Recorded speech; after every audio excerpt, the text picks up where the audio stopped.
నమస్తే, నేను మీ నగేష్. అనతి కాలంలోనే మా ఛానల్ను సబ్స్క్రైబ్ చేసుకున్న 3000 మందికి పైగా సబ్స్క్రైబర్స్కు పేరు పేరున ధన్యవాదాలు. ఎప్పటిలాగే నా వీడియోలను లైక్ చేయండి, షేర్ చేయండి, సబ్స్క్రైబ్ చేయండి. మీ అభిప్రాయాలను కామెంట్ల రూపంలో తెలియచేయండి. సినీ దర్శకుడు రామ్ గోపాల్ వర్మకు ఒంగోలు జిల్లా మద్దిపాడు పోలీసులు నోటీసులు ఇచ్చారు. అంటే గతంలో రామ్ గోపాల్ వర్మ గారు చంద్రబాబు నాయుడు గారి గురించి, నారా లోకేష్ గారి గురించి సోషల్ మీడియాలో అసభ్యకరమైన పోస్టులు పెట్టారు. వాళ్ళను కించపరుస్తూ పోస్టులు పెట్టారు. ఇది కొన్ని వర్గాలను రెచ్చగొట్టేలా పోస్టులు పెట్టి శాంతి భద్రతలకు విఘాతం కల్పించేలా ఆయన వ్యవహరించారు అని తెలుగుదేశం పార్టీకి చెందిన రామలింగయ్య అనే వ్యక్తి మద్దిపాడు పోలీస్ స్టేషన్లో ఇటీవల ఫిర్యాదు చేశారు.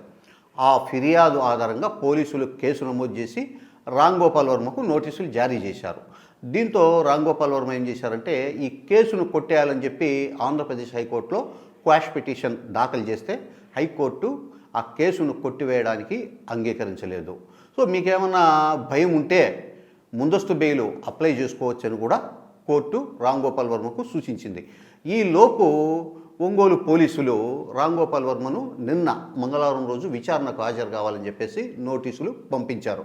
రామ్ గోపాల్ వర్మ గారు నాకు ముందస్తుగా నిర్ణయించిన షెడ్యూల్ వల్ల 4 రోజుల పాటు, అంటే 4 రోజులు నాకు సినిమా షూటింగ్లు ఉన్నాయి, హాజరు కాలేను అని చెప్పేసి ఈ కేసును ఎవరైతే దర్యాప్తు చేస్తున్నారో సబ్ ఇన్స్పెక్టర్ ఆయనకు వాట్సాప్ ద్వారా ఒక మెసేజ్ పంపించడంతో పాటు లాయర్ ద్వారా కూడా ఒక సమాచారం అందించారు. దీంతో పాటు నిన్న రామ్ గోపాల్ వర్మ గారు హైకోర్టులో యాంటిసిపేటరీ బెయిల్ పిటిషన్ వేశారు. దాంతోపాటు ఆయన పోలీసులు నన్ను అరెస్ట్ చేసి నా మీద 3rd డిగ్రీ ప్రయోగించి నన్ను కొట్టడం కోసమే ఈ రకంగా నోటీసులు ఇచ్చి విచారణకు పిలిచారు అని హైకోర్టు దృష్టికి తీసుకువస్తూ నాకు ముందస్తు బెయిల్ మంజూరు చేయాలని చెప్పేసి కోరారు.